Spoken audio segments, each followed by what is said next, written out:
Good morning, gamers. I brought a Warhound Titan to LVO. Why? I actually almost didn't play 40k champs at all. I was torn between signing up for Kill Team or the Old World, and then realized I don't actually know how to play either, and then did this at the last second once tickets for both of those sold out. I was really determined to not play in champs this year. My interest in 40k competitively is like sort of low right now. I've never been that hot on 10th edition. This is not a big secret. I think as a game, it's just like doesn't really appeal to me from a competitive standpoint, really. Which doesn't even necessarily at this point, I think, make it like a bad competitive game or whatever. I just don't get that like gamer itch to go out and like grind at it or try and like be the best. There's nothing like compelling me. I think it feels a little less like Wild Westy to me. There's still a lot of like cool, exciting like opportunities for list building within the game, but I think like something about 9th edition and especially 8th too, when like it was kind of just like a Wild West of soup, was that like the best, most interesting combination of things was always like just around the corner. And I feel like even though there's like a lot of really cool like opportunities for list building in 10th and like interesting detachments at this point,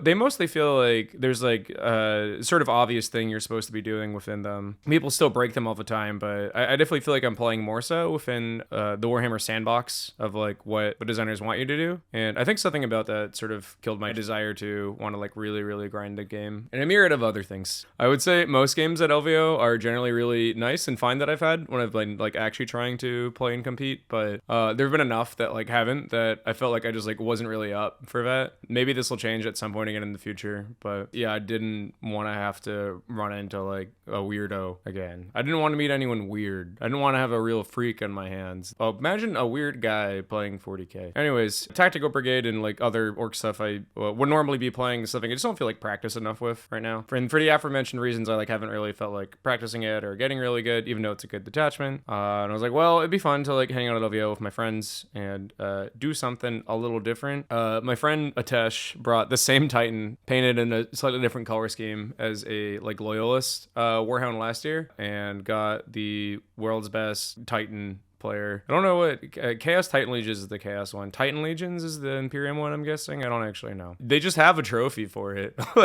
like just no one had bothered signing up as like a true actual like Titan Legions army, which means that you're not Imperial Knights. You don't get like a faction ability. You don't have a detachment that you're in. It's with like no other special rules. And then the only stratagems you have access to are the core ones. So I did the same thing for Chaos this year. Same deal. You have no detachment. Your army very clearly sucks. And then you're just relying on taking like the best data sheets you have access to, which for Chaos is 500 points, up to 500 points of demon allies, and then up to 500 points of knight allies. But the restriction with the knights is you can only take one big knight or up to 3 war dogs, and a big knight is not 500 points. So I guess there's a role maybe which I could have taken like a lancer or something, but like I don't own one, and the war dogs I think are just kind of better either way. If you're actually trying to play the game of Warhammer at all, I feel like you need something in your list to like score points. I made a video on meme lists a while ago, and just to like reiterate, one of the biggest core concepts from that video is I feel like in order to run a meme list, it needs to be like a fun meme list, both for you and for your opponent. I think it needs to be able to like win games. I didn't think this was going to be able to. I didn't playtest it before LVO either. I was like learning their profiles to a certain extent like during my rounds, but yeah, I think like the army needs to be able to win games in some capacity for it to be like fun for a long period of time, and also for your opponent to have fun, because the novelty of just like beating up on a big thing will probably wear off pretty quickly if it doesn't have an actual chance of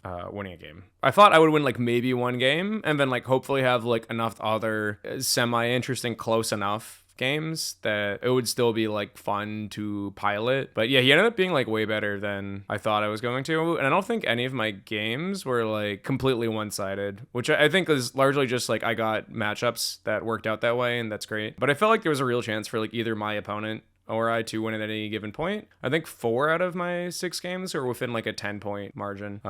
One game I lost by quite a bit of points, but it still felt close like until like turn 3 or so. And then another game I won by quite a large amount of points, but it felt close until like turn 3 or 4 or so. Let's go over the profile of a Warhound Titan, assuming most people don't know that. I certainly didn't. All right, look at this bad boy. He moves 14. He's T13. The difference between T12 and 13 is pretty big. A Bright Lance is strength 12. It's not wounding you on 5s. A lot of anti-tank is that strength 12. And if not, it's like strength like 18 or something. And then like no amount of toughness would like really help you. T13 is great. It like just eliminates like a lot of like glass cannons and stuff from being able to like reliably kill you as much. The 2-up save is awesome because it's functionally a 1-up save a lot of the time. In that he's like pretty easy to hide. So he's like always partially in cover. And the only thing that gets around that obviously is like if your opponent has a rule that ignores cover. Yeah, baseline 2-up save helped him a lot too. 40 wounds, goes away faster than you'd think. Leadership 6, which is pretty relevant in that every time he moves over like a big building, he has to take a battle shock test. He's OC 16, which is also huge. You know what else is huge? His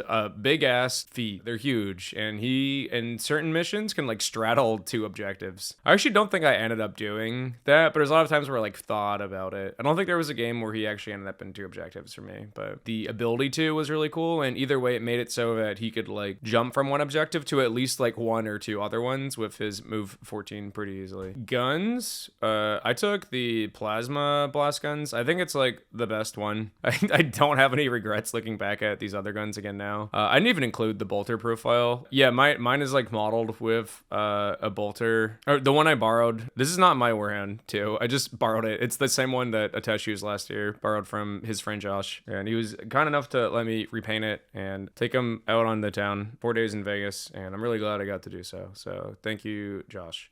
This plan like was initially gonna happen with me running my like baby plague tower, my like Nurgle plague tower too, but the judges were like unsure if it was close enough to the Warhound size or not, so I was like, fuck it, I'll just like actually paint a Warhound and use a real Warhound. His melee sucks, is bad, his AP 1-2 damage for an 1100 point model doesn't feel great, especially when it hits on 4s. He never officially exploded, but my opponent like kind of insisted that we keep rerolling the dice one game until he did explode, and that was pretty fun. But I never got a organic explosion from him, partially because he didn't like die nearly as many games as I thought he was going to. I think he died like twice or something. I think if you're careful with him, he's like easier to keep alive than I thought he was going to be. Most armies like still have like an answer to him. He is like pretty big, but certainly not like impossible to take down. But yeah, he lived a lot more than I thought I was going to. He has this amazing ability, Striding Colossus, which definitely feels necessary in a model who sucks already, where every time you target him with a stratagem, you must spend twice that stratagem stated CP cost to do so, which I did end up doing like a bit. Like I know I tank shocked with him several times, and there was a few instances where we were able to save. Tank shock is the main thing I remember spending CP on. Yeah, he also auto advance 8. He can't advance and shoot, but I mean, just moving 22 and flipping an objective on turn 5 is like something I did quite a bit because I went second at least half of my games. I don't remember how many now. You probably aren't here because you have a Warhound that you're excited to take to a tournament, but in case you are, I'll like try and approach explaining this list from that perspective. And if you are not, hopefully it helps you apply some of the concepts of my stupid Warhound gauntlet to your own meme list. So some of the thought process as to like what it feels like to take a big fella such as him to an event, and like the things to think about when you're like running a kind of unorthodox goofy list and what's like important to bear in mind. Anyways, yeah, and he's got a 5-up influence against range attacks only, which is like okay, all knights do. So I'll go over the list itself. We have Mr. Warhound Titan, Beast of Nurgle. Beast of Nurgle is crazy. He was a real champ. I used to run him in my Chaos Space Marines, and he's a little trooper. For anybody who doesn't know what the Beast of Nurgle does, if you don't kill him by the end of the phase, he regenerates all his wounds. He's just a 65 point little shitter that deep strikes in, does mission actions, flips objectives, just putzes around. Really, really important scoring piece that your opponent has to put like a real thing of some kind into to kill. I literally don't remember if he ever died. Yeah, he's just like annoying. Big, stinky, annoying little dog man. One of my favorite things to do with him too is like a lot of opponents that I had are a little less experienced in some parts of the game and will often leave their backfield unprotected during like the later half of the game when he's still in deep strike. So like on turn 3, I would often rapid ingress him in somewhere in the back, and then he'd just like walk on and flip their home objective. And now there's a big stinky squatter in the back line that they have to deal with somehow, and they have not as many resources as they did at the start of the game to prevent that. Yeah, he's great for that. And if not, then they're leaving some extra scoring units back there, and that's fine for you too. He just comes in somewhere else and he like hangs on in a midfield objective and just like cleanses or sits around in a pile of his own drool and filth. Love him. Nurglings didn't do shit. Love him to death. Sorry, stinky man. Love him to death. Didn't do shit. They're kind of useless in this list. Like a few instances, I would like have them behind a wall to give something -1 to hit. I don't think it actually ever really mattered. I just like don't have a way of screening anything I care about, which is like the Warhound Titan, because it's just one unit of Nurglings. What happened in the first couple games is I'd like set them up somewhere to try and screen in a melee unit, and they turn back at me and they'd be like, "Papa, what shall we do? How do we screen the big Titan?" And I'm like, "I don't know, my children." If they just get like run over, not actually accomplish any screening, because they're 3 little bases and he is one big man, way too big to screen. So I think if I had like 2 units of 3 even, or like 3x3 would do it. I could do something with them and like have a real screen, but yeah, three Nurglings ain't it. There's just like literally nothing else that like fits into this list besides them, and then I would have had to reconfigure like quite a bit else in order to make it worth not having them. Like the only other thing I can really think of off the bat is like I could have made one of these carnivores a brigand, but I don't know. The carnivores kind of pulled around this event. I really like them. I don't even know how much I value having another brigand over a second carnivore. Like 2 carnivores felt good. Oh, they move 14. And they reroll charges, so I wanted something that was like fast with good OC that's like running onto objectives and flipping. Even if it doesn't kill the thing it's going after all the time, like they sure are fast and they sure are OC8. So having them just like run around and flip objectives felt pretty damn good. Plague Bears are essential. Really happy I took them. So what they do is they sticky my home objective and let me like wander up with the Titan. From there, I don't know. Sometimes they stick around and do secondaries or like camp on an objective. Sometimes they just all die and that's fine, but they're pretty hard to kill. And then having something that has the ability to like sticky multiple objectives felt like a really good tool to have access to. Rodigus might be my MVP. He just simply does not die if you're careful with him. I would always bring mine in like turn 2, 3, or later, and then just have him like sort of camp out somewhere on an objective, and either the Titan is sitting back with the plasma gun sniper waiting for something to like come around the corner that it can reach, threatening Rodigus. Rodigus like never died in the single activation, I don't think. So if anything ever like tried to kill him, the Titan would come out and kill that thing in return. And he's also just like an annoying thing to like throw into people that they have to deal with. Well, there's also a pretty like comparable and defensive stat line, Warhound Titan, lurking around the corner, and removing both of them was often tough. So yeah, Rodigus, he just like ties up guys in combat. And like another thing that this list does is it tries to really go hard on like one kind of thing. We've got the Plague Bearers, Nurglings, and Beasts of Nurgle, right? But like everything else is like a semi-durable like monster vehicle. And I hope to just like stat check my opponents of like not having enough stuff to deal with all 5 of them. And that's the list. I have no detachment, which is pretty funny. And legally, I can't even have him be the Warlord, but I didn't know what to do. And judges were like, it's fine. He can just be the Warlord. So he's the Warlord. These were literally painted like the night before. I kit bashed them a long time ago. They were supposed to be Bloodthirsters initially, but I was like, I don't know. They'd be make maybe even like actually better Plague Bears than they would Bloodthirsters. So I just painted them in these sort of like muted brown-green tones, and I think it was pretty clear what they were supposed to be. They're kit bashed from Cruel Boys, which the world has an infinite supply of. I've literally been given like 2 Dominion halves of Cruel Boys for free at this point. I just like don't know what to do with them. And they're like, I like the models too. They're like kind of nice looking. So I just want to use them for something. This is my Rodigus. Shout out to my friend Drew for providing him. Yeah, he's kit bash of a bunch of Trench Crusade stuff. I needed a Great and Clean one. Got this one from him like a couple days before the event. Built it 2 days before. I've been painting it the day before. This whole army was like a real scramble to get done. I'm still like kind of fuzzy and dead from like how much work was put into scrambling to get this done the weeks prior leading up to it. Yeah, he's mostly painted with like, I use a lot of like the Villainy inks and like oil paints. I really like those inks. I think you can do like kind of similar stuff with like oil paints or normal enamels, but they're like pre-thinned to be a pretty nice consistency, and I like that you can just like use them out of the bottle without fuss. Yeah, I think to paint them, I just like airbrush, off-white, dry brushed on top of that. Sort of went in there and like blended the enamels up and like multiple layers, and that's like basically it. Like I think he's just like, I got him to like a sort of off-white color, dry brushed a little bit of pure white on there, and then like filled the cracks with enamels in different passes and tried to make like little gradients everywhere. I wish I recorded more of the painting process. I didn't. Here's a Rodigus eating a muffin. All right, so game 1 was into Black Templars. Very nice opponent. It went fine. He had like kind of I forget what his list was now. There's like some big bricks of sword brethren and some crusader guys. It's things you'd expect, you know. Damn, look at that shot. Look at how sick our armies are. That's all I actually care about. None of this like battle report tactic stuff matters. The game felt like very winnable. I think it was like a 9-point loss or something. I think I could have won. I really didn't want to win this game and tried to sort of actively help him win too.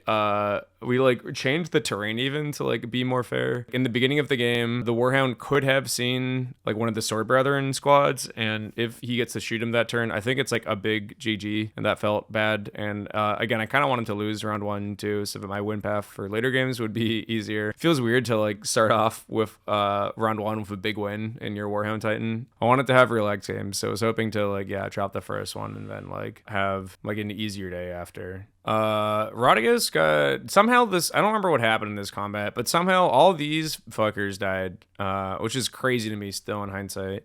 It just turned into a Rodriguez duel. Rodriguez got to fight a lot of characters one-on-one this event, which was pretty hype.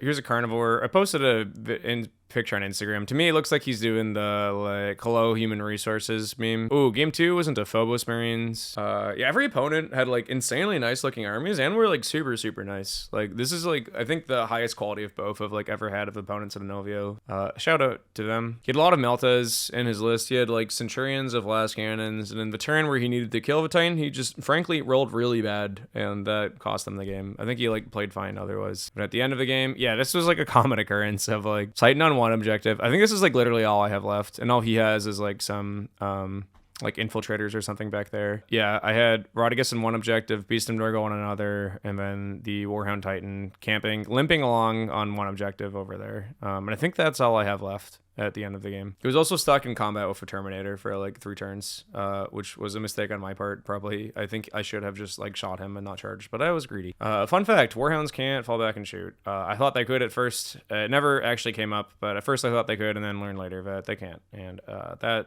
sucked. Sure feels like a guy who should be able to fall back and shoot, but it's okay. The Terminator hugs onto his toe and makes it pretty hard for him to fall back and do anything. Here's another Rodriguez character duel. I don't remember what this model is supposed to be. I think he's like a captain or something. Here's someone's really disgusting, like viscerally uncomfortable toilet display. This guy did a great job. Shout out to him. Damn, I love those metal plague bearers he has too. I do want some normal plague bearers. I like both the new plastic ones and the old metal ones a lot. This terrain was so fucked. This is round 3. Look at this board. There's like part of a kill tank with like an orc tank commander on top, like the Forge World one. The terrain was upside down because this is the way the walls are supposed to face, and if you set them up right side up, they're like facing the wrong way. So the TO just like flipped them upside down so you can see the bottom of the support columns. Real scuffed. Really nice little pieces of red rubble up there. Pretty cool. So this opponent, he felt like another burnt out competitive soul. We talked for a long time about like just how we feel about the game currently.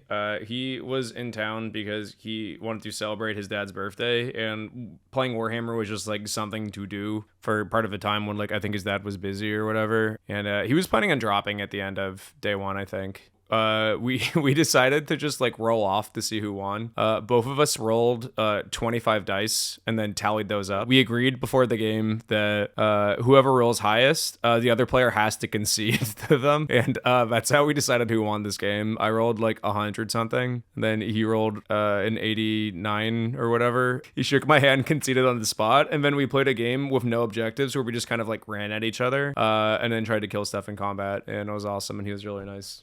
Yeah, and his Ultramarines are very handsome. Round 4 was in the Blood Angels. This game, I think both my opponent and I thought I was gonna win, but sometimes Sanguinary Guard just clutch their charge. Sometimes the whole game hinges on if they make their charge or not, and sometimes they make it, and sometimes they don't. This is one of the ones where they made their charge, so I think if that goes different, I probably win, but it was a really close game, and my opponent was nice, so I feel like I really did meet my goal of like just having like the most low-key LVO ever, and I think that's partially because when you bring a Warhound Titan, your expectations change, but I also think like players in the low-mid brackets are like mostly pretty chill. Like everyone I played against seemed like not super invested in doing well, and and frankly, I feel pretty good to be on the retired over the hill dad hammer side of wargaming for now.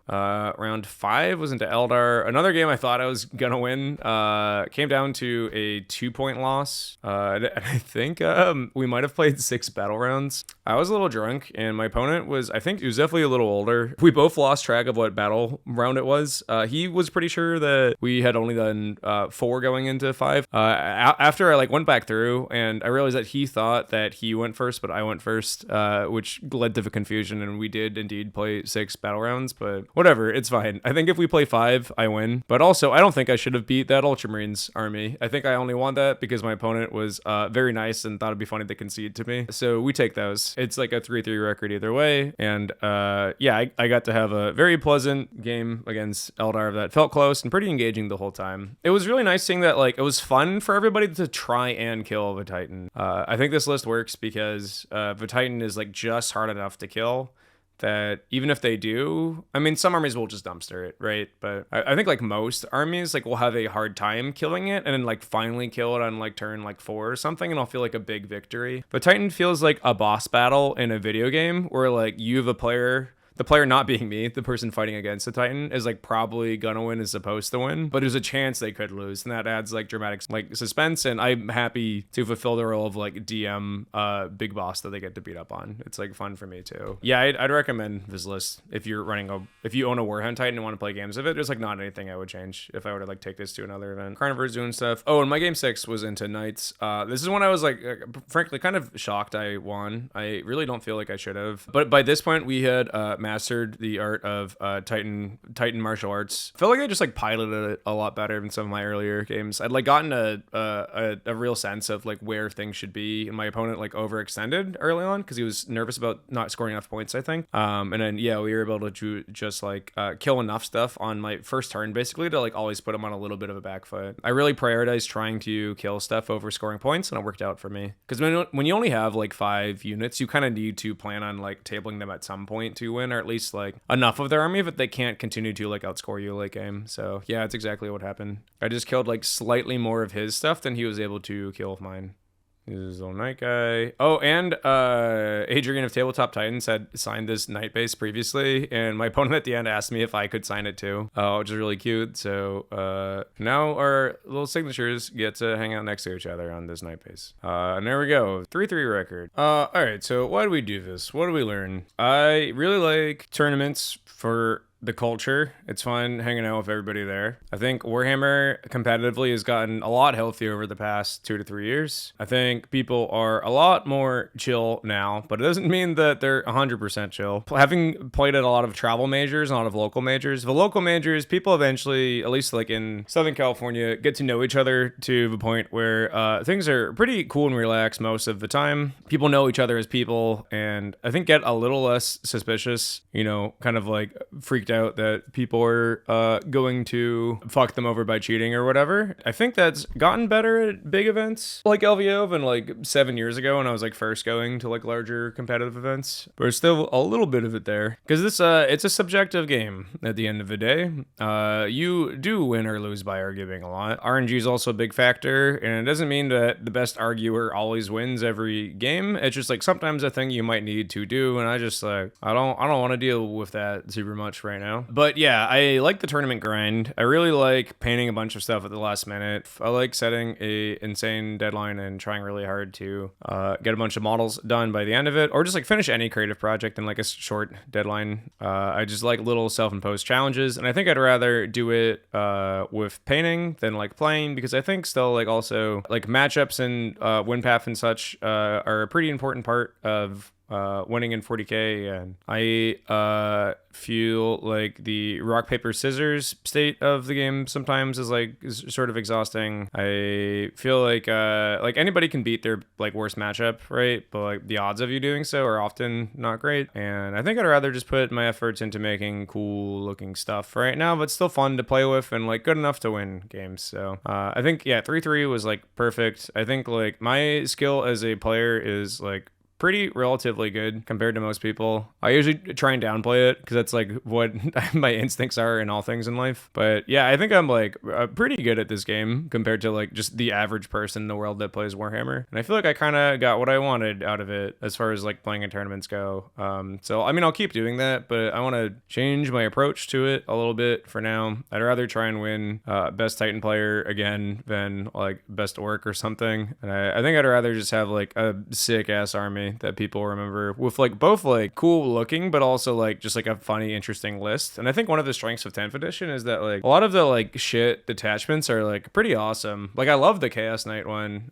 It's not good, but thematically it's like very sick to just have like a few big knights. I love seeing the Rio and its new states of decline every year and trying to guess if this is the year they finally look like they're gonna shut down for good or not. I realized there's like a sword store that I didn't know about. The Rio's full of like weird secrets that I keep unearthing a little bit more of each year, and that's been fun to see. We found a store that has like swords and like little statues of Buddha and also Deadpool. There's like another store that sold like sort of like 2000s goth stuff and like skull backpacks and whatever. A lot of weird nooks and crannies to explore in the Rio. Just such like a beautiful shitty liminal space. And yeah, I did take a bunch of videos there before I saw the signs that are kind of everywhere explicitly telling you not to do that. Oops. Oh, and I got a tattoo, which I won't. It looks kind of bad right now because it's healing, but it'll look great when it's not itchy. And I think that's like another thing I want to start doing too. It's just like getting little tattoos after each event of whatever faction I played with. But I honestly just have so many little hobby projects I'm like excited about doing. I don't know where the time frame's gonna be, but yeah, that's my Warhound Titan video, I guess. I feel like there's more I like want to say or was planning on saying that I forgot about, but we've been going at it for a long time. So I don't know. If you were at LVO and you said hi to me, thank you for doing so. I met like way more people than I thought I was going to. I'm really bad with names and faces, so sorry if we meet and then I forget your name or face the following year. If you talk to me long enough, I will remember at some point. If you just tell me like whatever exchange was like last year, then I'll probably remember that too. Yeah, a lot of really nice folks came up and said hi, and that meant a lot and made me want to make videos again. So appreciate you. And I think when Emperor's Children come out, I'm gonna like do like a sort of like black metal inspired Emperor's Children army because I think that would be hype with some Noise Marines and they'd look good with these Chaos Knights too. Once Chaos Knights comes out, I'll definitely play them as well. Anyways, yeah, thanks for coming by. I think I'll start making videos again for real this time. And I got my camera fixed, so that's a huge start to that too. Like and subscribe or whatever. I don't know. It doesn't. Yeah, just have a good day. Just have a good day.